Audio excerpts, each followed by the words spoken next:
ઓમ શ્રી ગણેશાય નમઃ. જય શ્રી કૃષ્ણ મિત્રો. ગાય માતાએ સરસ મજાનું જ્ઞાન આપ્યું છે. ગાય માતાએ 3 વાતો કહી છે જે મનુષ્ય માટે ખૂબ જ કલ્યાણકારી છે. તો મિત્રો, આ વિડીયો આપણા જીવનને લગતો વિડીયો છે, માટે પૂરો અંત સુધી સાંભળજો. વિડીયો સારો લાગે તો લાઈક કરજો, શેર કરજો અને આ ચેનલને સબસ્ક્રાઈબ પણ તમે જરૂર કરી દેજો. ઓમ નમઃ શિવાય. હર હર મહાદેવ. આજની આ વાર્તામાં ગાય માતા મનુષ્યના ગરીબ રહેવાના કારણ બતાવે છે અને એ કારણ વાસ્તવમાં આ કળિયુગના સમયમાં બહુ સાચા છે. મિત્રો, આજની વાર્તા ખૂબ જ સુંદર અને પ્રેરણાદાયક વાર્તા છે. તમને વિનંતી કરું છું કે આ વાર્તાને અંત સુધી જરૂર સાંભળજો. એવું માનવામાં આવે છે અને કહેવાય છે કે ગાયને મનુષ્યના કલ્યાણ માટે ઉત્પત્તિ કરી છે ભગવાને.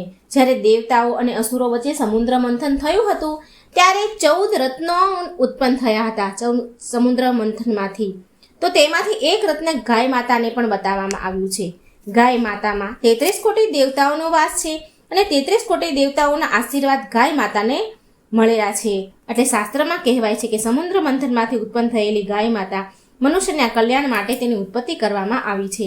અને મિત્રો, આ પ્રમાણે જ ગાય માતા મનુષ્યને 3 વાતો કહે છે અને વાસ્તવમાં એ મનુષ્યના કલ્યાણ માટે જ છે. 3 વાતો બતાવવામાં આવે છે.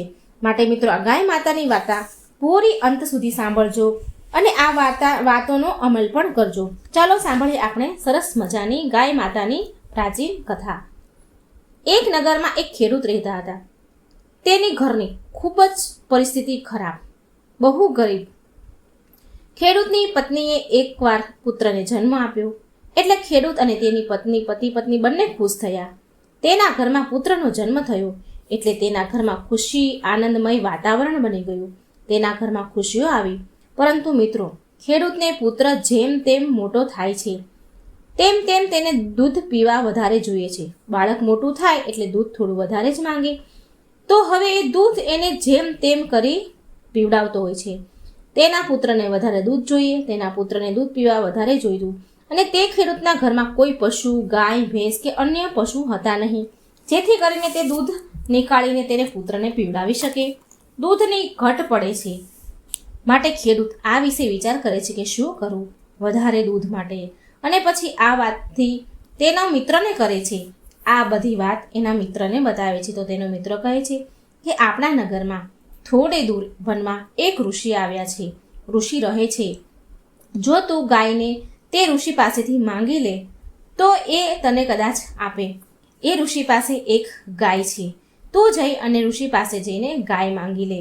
એ ઋષિ જો તને ગાય આપી દે તો તારા પુત્રને તું ભરપેટ દૂધ પીવડાવી શકીશ. ખેડૂતને આ વાતની જાણ થતાં તેના મિત્રએ કરી એટલે તે ખેડૂત બીજા દિવસે નગરથી થોડે દૂર તે વનમાં જાય છે જ્યાં પેલા ઋષિ રહે છે આશ્રમમાં, જે તેના મિત્રએ કહ્યું હતું.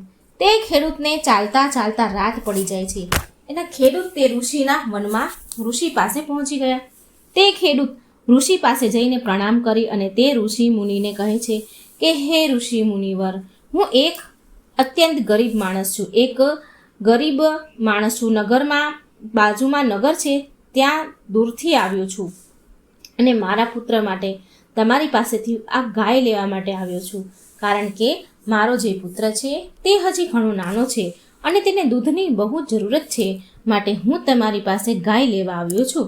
હે ઋષિ મુનિવર, હું તમને નિવેદન કરું છું, વિનંતી કરું છું, કૃપા કરીને તમે મને આ ગાયને આપી દો, જેનાથી હું ગાયને મારા ઘરે લઈ જાઉં અને મારા પુત્રને ભૂખ શાંત કરું, એને ભરપેટ દૂધ આપી શકું. અને પછી ખેડૂત કહે છે કે હે ઋષિ મુનિ, જો તમે આ ગાયની કિંમત જે કહેશો તે હું તમને ચૂકવવા તૈયાર છું, પણ તમે આ ગાયને મને આપી દો. પછી ઋષિ મુનિ ખેડૂતની આવી વાત સાંભળી અને હસવા લાગ્યા અને કહેવા લાગ્યા કે કંઈ વાંધો નહીં. જો તારા પુત્રનું પેટ ભરાય છે આ ગાય માતાથી, તારો પુત્ર દૂધથી ભૂખ્યો રહે છે, તો તું આ ગાય લઈ જા. તારા પુત્ર માટે આ ગાયને નિઃશુલ્ક કોઈ મૂલ્ય ચૂકવ્યા વિના તું લઈ જઈ શકે છે. હું તારી પાસેથી આ ગાયનું એક પણ પૈસો નહીં લઉં, કારણ કે હું એક ઋષિ છું.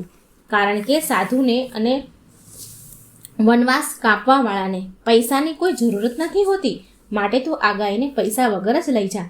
પણ સાંભળ, આ ગાયને લઈ જવાના બદલામાં મારી થોડી શરતો છે અને એ શરતને તારે માની લેવી પડશે, તો જ તને હું ગાય આપું. પછી ઋષિમુનિ તે ખેડૂતને કહે છે કે ગાય જે ઘરમાં જાય છે તો તે ગાયની પાછળ પાછળ સુખ, સમૃદ્ધિ અને વૈભવ પણ તે ગાય માતાની પાછળ તે ઘરમાં જાય છે, કારણ કે ગાયને 33 કરોડ દેવી દેવતાઓનો આશીર્વાદ છે અને આ જ કારણે ગાય જે ઘરમાં જાય છે તો તેની પાછળ સુખ, સમૃદ્ધિ પણ જાય છે. માટે તું આ ગાયને તેની ભૂખ પ્રમાણે ચારો નાખજે, પાણી આપજે અને તેની રહેવાની વ્યવસ્થા સારી કરજે અને તે જગ્યાને સારી રીતે સાફ સુથરી અને સ્વચ્છ રાખજે. ઋષિ ખેડૂતને બીજું એ પણ કહે છે કે બેટા સાંભળ, બીજું એ કે જે ઘરમાં ગાય માતા જાય છે તો તે ગાય માતાની પાછળ રિદ્ધિ સિદ્ધિના દાતા અને ભાગ્ય વિધાતા પણ તે ઘરમાં જાય છે. એટલે માં લક્ષ્મીના માનસ પુત્ર ભગવાન ગણેશજી પણ જાય છે. માટે તું રોજ આ ગાય માતાને સવારે એક રોટલી જરૂરથી ખવડાવજે.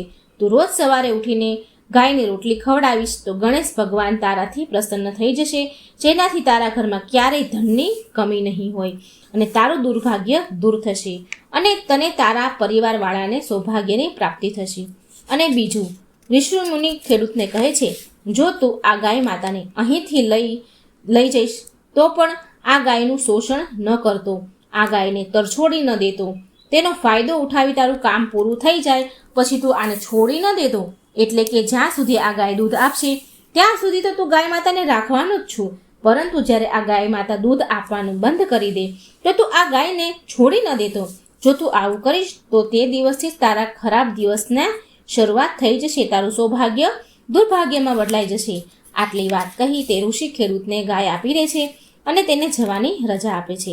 અને પછી ખેડૂત તે ગાય માતાને લઈને તેના ઘરે આવે છે અને તેના ઘરે ગાય માતાને લઈ આવ્યા પછી ખેડૂત ગાયને ચારો નાખે છે અને તે ખેડૂત તે ગાય માતાને સારી રીતે સ્વચ્છ જગ્યા પર ગાયને બાંધી દે છે.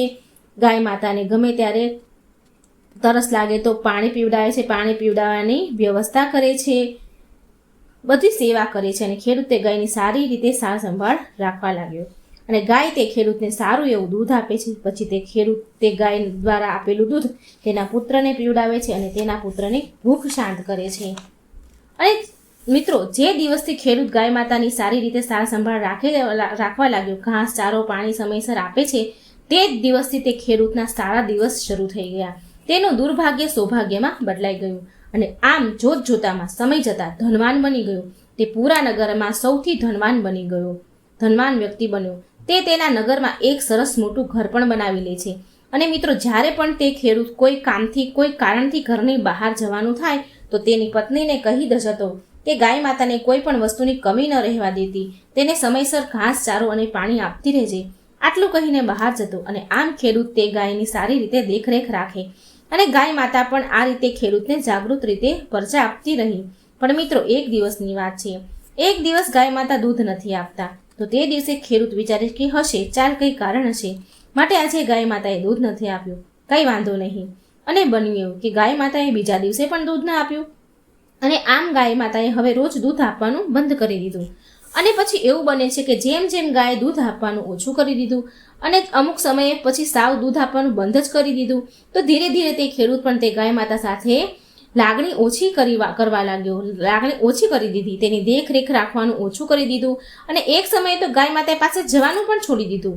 અને પછી તો એવા દિવસો આવે છે કે ના સવારે ખેડૂત ગાય માતાને રોટલી આપવા સવારે ઉઠીને જતો, પોતે જે રોટલી પહેલાં ખાઈ લે, ગાય માતાને પહેલાં આપવા ન જાય અને ગાયને ચારો, પાણી નથી નાખતો. હવે ખેડૂત ગાયને એક પણ સમય સારી રીતે ઘાસ ચારો નાખતો નથી, પાણી પીવડાવતો નથી. એટલે ધીરે ધીરે ગાય માતા નબળા પડવા લાગ્યા, કમજોર થવા લાગ્યા, સુકાઈ ગયા, બહુ વધારે કમજોરી આવી ગઈ ગાય માતામાં. અને એક દિવસ ખેડૂત ગાય માતા પાસે આવે છે અને તેને જોઈને બહુ ક્રોધ કરે છે, ગાય માતા પર ખૂબ ગુસ્સો કરે છે અને ગાયને તેની જગ્યા પરથી છોડીને જંગલ તરફ જાય છે અને જંગલમાં જઈને એ ગાય માતાને છોડી દે છે. ખેડૂત ગાયને જંગલમાં છોડી અને ઘરે આવ્યો અને જેવો ઘરે આવ્યો તો તેણે જોયું કે તેનો પુત્ર બીમાર થઈ ગયો. જે સમયે તેનો પુત્ર બીમાર થાય છે તે સમયે તો તે ખેડૂત પાસે બહુ પૈસા, ધન સંપત્તિ હતી અને પછી તે ખેડૂત તેના પુત્રને લઈને સારા એવા વૈદ પાસે જાય છે અને વૈદ પાસે જઈને કહે છે કે હે વૈદજી, મારા દીકરાને મારા પુત્રને સ્વાસ્થ્ય સારું કરો, એની તબિયત બહુ જ ખરાબ છે. ખેડૂતના પુત્રની હાલત ઘણી ગંભીર હતી, ખૂબ ગંભીર હતી. તે ખેડૂત વૈદ્યને કહે છે, તમારે જોઈએ તેટલું ધન લઈ લો, પણ મારા પુત્રને સાજો કરો, એને સ્વસ્થ કરો. તમારે જે જોઈએ એને તમે લઈ લો. પછી તે વૈદ્ય ખેડૂતને કહે છે કે તમારો છોકરો ઘણો ગંભીર હાલતમાં છે અને આને સ્વસ્થ કરવા માટે ઘણો બધો ખર્ચો થશે. તમારી પાસે જેટલું ધન હોય હું એનો ઈલાજ તો કરી લઈશ. વૈદ્યની આટલી વાત સાંભળીને તે ખેડૂત તેની પાસે જેટલી પણ ધન સંપત્તિ હતી તેના પુત્રને સ્વસ્થ સાજો કરવા માટે તેની પાછળ ખર્ચ કરી નાખે છે. અને મિત્રો, આટલું બધું ધન ખર્ચ્યા પછી પણ તેનો પુત્રની તબિયત સાજી નથી થતી, કોઈ પણ જાતનો સુધારો નથી આવતો. ખેડૂત જેટલું પણ તેની પાસે હતું બધું જ તેણે ખર્ચી નાખ્યું અને હવે હાવ ખાલી થઈ ગયો. બને છે એવું કે જે હતું તે ધન તો બધું ખર્ચાઈ ગયું અને પછી પણ વૈદ્ય તેની પાસે વધારે પૈસાની માંગણી કરે છે તેના પુત્રના ઈલાજ માટે. એટલે ખેડૂત જે આલિશાન ઘર હતું તેના નગરમાં બનાવ્યું હતું તે પણ તેણે વેચી નાખ્યું અને જે પૈસા મળે છે તે બધા તેના પુત્રના ઈલાજમાં ખર્ચી નાખે છે. અને થોડા સમય પછી તેનો પુત્ર ધીરે ધીરે ઠીક થવા લાગ્યો અને સ્વસ્થ થઈ ગયો. પણ મિત્રો, તે ખેડૂત કંગાલ થઈ ગયો. તેની પાસે જે પણ કંઈ સંપત્તિ મિલકત હતી તે બધી બીમારીના દવાખાનાના રસ્તે ચાલી ગઈ. હવે રહેવા માટે ખેડૂત પાસે ઘર પણ ન હતું. જ્યારે ખેડૂત તેના પુત્રને વૈદ્યની ત્યાંથી લઈને ઘરે તેના નગરમાં આવે છે તો તેના રહેવાના કોઈ ઠેકાણા નથી હોતા, કારણ કે તેણે તો તેનું ઘર વેચી નાખ્યું. અને પછી ખેડૂત તેને જે પહેલાં એની જૂની ઝૂંપડીમાં રહેતો હતો ત્યાં ઝૂંપડીમાં તેના પરિવાર સાથે રહેવા લાગ્યો. એના બધાને લઈને ગયો અને ત્યાં રહેવા લાગ્યો. તે ઝૂંપડીમાં આવીને રડવા લાગ્યો અને ઉદાસ થઈ ગયો અને વિચારમાં પડી ગયો કે પહેલાંનો સમય યાદ આવ્યો કે કેવી રીતે તે ગરીબમાંથી અમીર થયો હતો. અને હવે ધીરે ધીરે તે ખેડૂતને તેની ભૂલ સમજાય છે કે આ બધું મારા જ કર્મોનું ફળ છે. મેં ગાય માતાને સાથે બહુ ખોટું કર્યું છે, તેનું શોષણ કરીને તેને છોડી દીધા, માટે મારો આવો સમય આવ્યો. મારું સૌભાગ્ય દુર્ભાગ્યમાં બદલી ગયું અને તે ફરીથી ગાય માતાને શોધવા જંગલમાં જાય છે અને તે ગાય માતાને ત્યાં જોવા મળે છે. ગાય માતા જંગલમાં મળે છે અને ગાય માતા પાસે જઈને ખેડૂત માફી માંગે છે. ગાય માતાના ચરણોમાં પડી જાય છે અને પછી ગાય માતા તે ખેડૂતને કહે છે કે બેટા, તું જેવું કરીશ તેવું જ પામીશ ને. તે મારા પર દુષ્ટતા કરી, મારું શોષણ કરી તે મને તરછોડી દીધી. ગાય માતાની વાત સાંભળીને ખેડૂત ફરી પગમાં પડીને ગાય માતાની માફી માંગવા લાગ્યો. વારંવાર કરગરીને માફી માંગે છે. એટલે ગાય માતા તેને માફ કરી દે છે અને તેને કહે છે કે હું તને 3 વાત કહું છું, તે તું હંમેશા એનો અમલ કરજે તો તું સુખી થઈશ. અને ગાય માતા 3 વાતો કહે છે. ગાય માતા કહે છે, મનુષ્યને ક્યારેય તેના મિત્ર સાથે છલ કપટ ન કરવું જોઈએ, કારણ કે જે વ્યક્તિ તેના મિત્ર સાથે અન્ય વ્યક્તિ સાથે છલ કપટ કરે છે, દગો આપે છે, તેનો ફાયદો ઉઠાવે છે, તેનું શોષણ કરે છે, તો તે માણસ તેના જીવનમાં ક્યારેય સુખી નહીં રહે. કારણ કે જે માણસ બીજાના ભાગ્યનું છીનવીને ખાય છે તે ભોજન તેના પેટમાં ક્યારેય નથી પચતું. માટે ક્યારેય કોઈની સાથે છલ કપટ અને તેનું શોષણ ન કરવું જોઈએ. ગાય માતા બીજી વાત કહે છે કે ક્યારે આપણે આપણા સમય પર, આપણા ધન પર, આપણા મન ઉપર ઈચ્છાઓને હાવી ન થવા દેવી જોઈએ. કારણ કે જે મનુષ્ય તેના સમય પર, તેના ધન પર, તેના પોતાના પર ગર્વ કરે છે તે વ્યક્તિ તેના જીવનમાં ક્યારેક ને ક્યારેક ફેંકાઈ જાય છે, ઠોકર ખાય છે અને બરબાદ થઈ જાય છે. કારણ કે મિત્રો, બધા જ વ્યક્તિનો સમય એક જેવો નથી હોતો, કારણ કે સમય બદલતા વાર પણ નથી લાગતી. પછી ગાય માતા ત્રીજી વાત કહે છે કે વ્યક્તિએ તેના ઘરના બાબતમાં કોઈ બીજા અન્ય વ્યક્તિ પાસે સલાહ ન લેવી જોઈએ. કારણ કે એવું કહેવાય છે કે આપણા ઘરમાં લડાઈ ઝઘડા થઈ રહ્યા હોય અને એના વિશે આપણા પાડોશી કે કોઈ બીજા પાસે સલાહ લઈએ તો લોકો હંમેશા કામને બગાડવાના વિશે જ વિચારશે. માટે ઘરની અંગત બાબતો, કાર્યોમાં બહારના લોકો પાસે સલાહ સૂચન ન કરવી જોઈએ. અને ઘરની બાબતો અંગત વાતો હોય જે ઘરની, એ અન્ય બીજા કોઈને ન કહેવી. આ 3 વાતો ગાય માતા ખેડૂતને કહે છે. અને આટલું સાંભળીને ખેડૂત ગાય માતાની માફી માંગી તેના ઘરે પાછા ગાય માતાને લઈ જાય છે અને ઘરે જઈને ગાય માતાની ખૂબ સેવા કરે છે, ખૂબ ધ્યાન રાખે છે, ગાય માતાની કહેલી 3 વાતોનો અમલ કરે છે અને ધીરે ધીરે ખેડૂતની પરિસ્થિતિ સુધરવા લાગી. પાછો એ ખેડૂત ધનવાન બનવા લાગે છે. તેનો સારો સમય આવી ગયો. આ હતી પાવન પવિત્ર ગાય માતાની વાર્તા. મિત્રો, જો તમને આ વાર્તા સારી લાગે, જીવન ઉપયોગી લાગે તો તમે કોમેન્ટ બોક્સમાં મને જરૂર જણાવજો. તમારી વાર્તા સાંભળવાની કોઈ રિક્વાયરમેન્ટ હોય તો બી મને જરૂર જણાવજો. હું તમારા સમક્ષ લઈ આવીશ. જય શ્રી કૃષ્ણ. રાધે રાધે. Thank you.